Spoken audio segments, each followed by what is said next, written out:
Hola, soy Víctor Aguado y soy oftalmólogo. Trabajo en el Hospital Clínico de Zaragoza e hice la residencia en el Hospital Ramón y Cajal de Madrid. ¿Cómo es la especialidad de oftalmología? Oftalmología es una especialidad médico-quirúrgica de 4 años de duración. Salvo en hospitales pequeños, los servicios de oftalmología están divididos en secciones o subespecialidades, que a grandes rasgos, aunque puede variar entre hospitales, son 5. Retina, polo anterior córneo, glaucoma, oculoplástica y oftalmología infantil estrabismos. ¿En qué consiste la especialidad de oftalmología? Pues en ir rotando por cada una de estas secciones y aprender el manejo de tanto la patología médica como quirúrgica de cada una de ellas a nivel de oftalmólogo general. Ese sería como el primer objetivo de la residencia. El segundo sería aprender a operar cataratas. La cirugía de cataratas es la cirugía más frecuente con mucho de la oftalmología y cualquier oftalmólogo tiene que acabar la residencia sabiendo operar cataratas con soltura y seguridad. ¿Qué valorar a la hora de escoger hospital? Bueno, esto es una cosa un poco personal y yo os doy mi opinión, puede haber gente que opine de manera distinta. Lo primero que valoraría es si en ese servicio el número de residentes es adecuado para el volumen asistencial que existe. En hospitales con pocos residentes, pues los residentes operan en general más, pero también pues pueden verse sometidos a más presión en el sentido de que toca hacer más guardias, que como tienen que cubrir las cosas y son menos, pues puede haber más dificultad para librarlas, puede haber más dificultad pues para irte de congreso, para coger vacaciones cuando quieras, para irte de rotación externa cuando quieras. En cambio, en un hospital con un número elevado de residentes pasaría un poco lo contrario, pues tocarían a menos guardias, como son más, pues habría menos dificultad para librarlas porque sería más fácil que quedase cubierto todo, etcétera, pero por contra sería un hospital donde tocaría a menos quirófano por cabeza también. Eso sería lo primero. Entonces yo cuando fuera a visitar un hospital, a hablar con los residentes, les preguntaría eso, que cómo ven el número de residentes en relación al volumen asistencial que hay en el hospital, si por ejemplo pues faltan en un momento puntual 2 o 3 residentes, qué tal se apañan, etcétera. Eso os puede daros una idea general de cómo es la formación en ese hospital. Entrando ya en lo que sería el plan formativo de cada servicio, lo primero que valoraría es si existen todas las subespecialidades o si falta alguna, y en caso de que falte, si está organizado de antemano una rotación externa en otro centro por esa subespecialidad, sin necesidad de que tengas que buscarla tú por tu cuenta.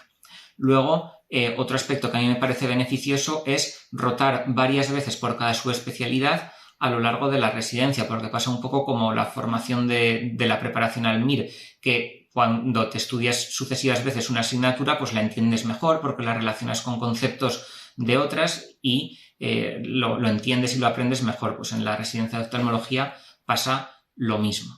Otro aspecto que valoraría es que hay en hospitales donde el primer año de residencia, los primeros 6 meses de residencia, hay una rotación, digamos, como en urgencias, ¿vale? A mí esto no me parece beneficioso.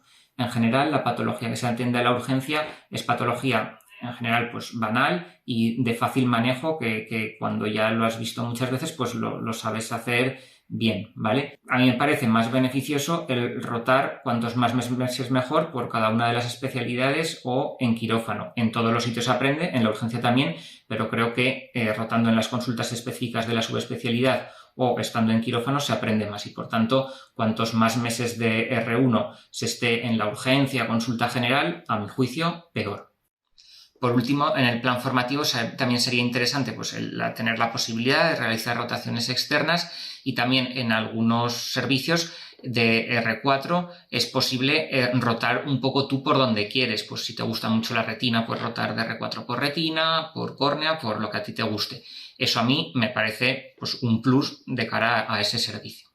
En cuanto a las guardias, lo primero, hay en hospitales en los cuales el residente de oftalmología en el primer año hace guardias de puerta, guardias de medicina general. Esto a mi juicio es un punto negativo porque no aporta nada y quita tiempo a la formación como oftalmólogo. Luego, hay en hospitales donde hay 2 residentes de oftalmología de guardia, un residente pequeño y un residente mayor. Esto a mi juicio es un punto beneficioso porque de los residentes mayores se aprende mucho y es un plus. Y en cuanto al número de guardias, a mi juicio lo ideal serían pues entre 4 o 5 guardias al mes. Con menos guardias, 2 o 3 guardias, pues posiblemente el sueldo, que depende en gran parte de las guardias, se quedase un poco escaso. Con más guardias, 6-7 guardias, pues quitaría muchas tardes y mucho tiempo pues, para dedicar al estudio o para descansar. En cuanto a la actividad del día a día del residente, a mí me parece mejor aquellos servicios en los cuales los días que le toca consulta al residente, el residente tiene su consulta y está solo en su consulta pasando y viendo pacientes que luego, pues lógicamente comenta con el adjunto que le corrige o le explica pues lo que hay que hacer con cada uno de ellos. De esa manera yo creo que se aprende más y fuerza más a estudiar, y es mejor que en aquellos servicios en los cuales el residente, pues porque no haya espacio o porque no esté así establecido, esté, digamos, como si fuera un estudiante al lado del adjunto viendo cómo el adjunto pasa consulta.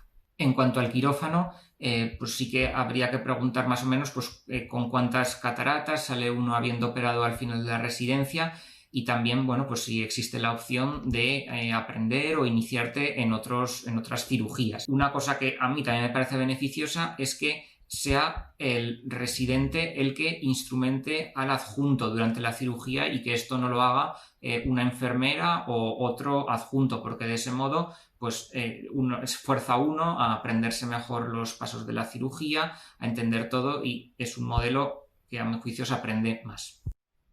De la docencia, pues preguntar también pues, si los adjuntos se implican en la docencia, si hay sesiones clínicas. A mi juicio, pues cuanto más días haya sesiones clínicas mejor, que no solo den los residentes sesiones clínicas, sino que también los adjuntos participen en ellas.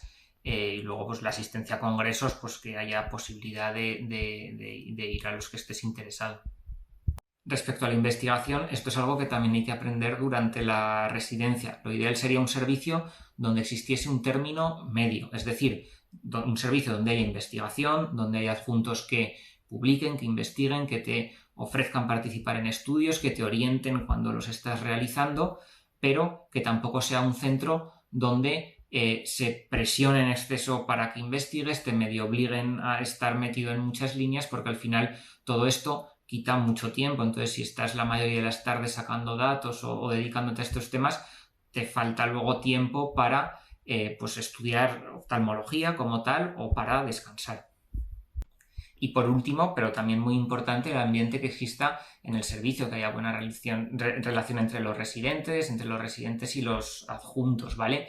En este sentido, una cosa que ayuda bastante a que haya buen ambiente es que esté muy bien organizado todo, en el sentido de que pues, si hay, por ejemplo, varios residentes rotando en retina durante una rotación, pues que esté establecido ya entre mano pues qué quirófano le toca al residente mayor, cuál al residente pequeño, para que luego no haya problemas en el sentido de pues tú fuiste la semana pasada, este me toca a mí, ¿no? Y que haya disputas en este sentido.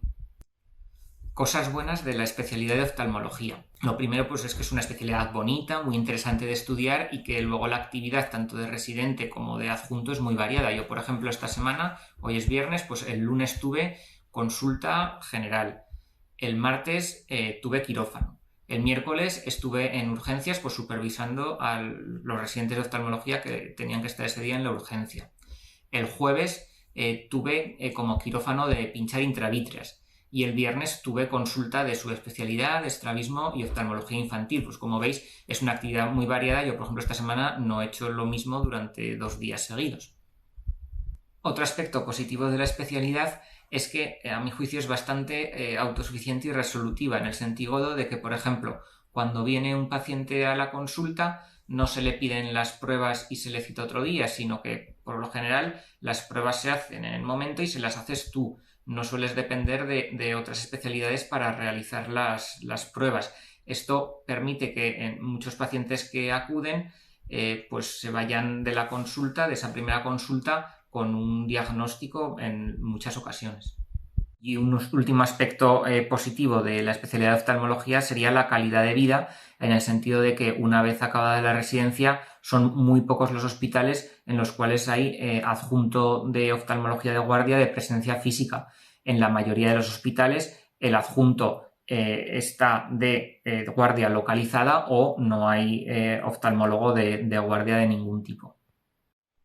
Puntos negativos, pues podríamos decir que es una especialidad en la que partes muy de cero, y que la curva de aprendizaje es larga. Cuando llegas no te enteras de nada, no sabes de qué enfermedades tienen los pacientes, no entiendes lo que hablan los adjuntos entre ellos, no sabes explorar a los pacientes, tienes que aprender a manejar la lámpara hendidura, a ver un fondo de ojo, a tomar la tensión, tienes que aprender a manejar los diferentes aparatos y también es larga la curva de aprendizaje de la cirugía de cataratas. Prácticamente dedicamos los 4 años de formación a aprender esta única cirugía. Cada paso de la cirugía hay que dominarlo muy bien porque si no te puede generar complicaciones en los pasos posteriores. Vas aprendiendo, vas haciendo casos, parece que ya te salen, pero luego hay días que te salen peor y esto sería pues una cosa pues, menos bonita de la especialidad. Estos son 2 puntos negativos pues por decir algunas cosas así peores, pero oftalmología es una especialidad muy bonita que yo volvería seguro a coger y la mayoría de los compañeros, ninguno se arrepiente de haberla cogido. Sí que, a mi juicio, hay 2 situaciones en las cuales una persona que coge oftalmología puede arrepentirse de haberla cogido. La primera situación en la que puede ser un error coger oftalmología es cuando la persona que lo coge pueda echar de menos luego mucho la medicina que habéis estudiado hasta el momento, ¿vale? Cuando uno coge oftalmología se mete en un mundo nuevo, un mundo que es muy bonito, muy interesante, pero la medicina se olvida, ¿vale? Nunca se vuelve a ver un electro, nunca se vuelve a auscultar un paciente, nunca se vuelve prácticamente a ver una analítica, ¿vale? Entonces, si una persona puede llegar a echar mucho de menos todo esto pues, y coge oftalmología, pues puede que en el futuro se arrepienta porque todo esto ya no lo va a tener. Y la otra persona que podría arrepentirse de coger oftalmología sería aquella que como médico buscase pues un poco la sensación de salvar vidas y que cuando coge oftalmología pues no la tiene y se puede arrepentir por ello. Esto para esa persona sería un aspecto, digamos, negativo de la especialidad, pero puede haber personas que prefieran pues, no enfrentarse a situaciones difíciles, a pacientes muy malitos, a fallecimientos y para esas personas pues oftalmología sería una especialidad que esto pues lo cumpliría. Bueno, pues espero haberos ayudado y mucho ánimo con la elección de plaza.